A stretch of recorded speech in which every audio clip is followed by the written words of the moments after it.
भोजपुरी में हुई तबाही। ये क्या बात करता है यार। काहे कि नया कंपनी से गाना लेकर आ रहे हैं खेसारी।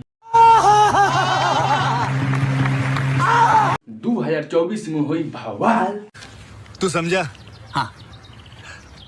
नहीं तू समझा नहीं। अरे सॉरी। अबे साले जो माफ करना मैं क्योंकि भोजपुरी का शेर। अरे कहना क्या चाहते हो? स्टार खेसारी लाल यादव का फैन अब मातम मनाने का नहीं है देरी।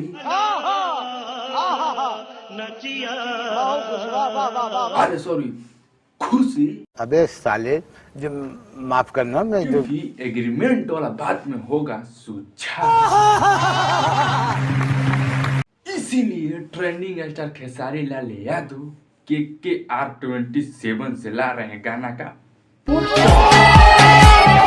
दबा दब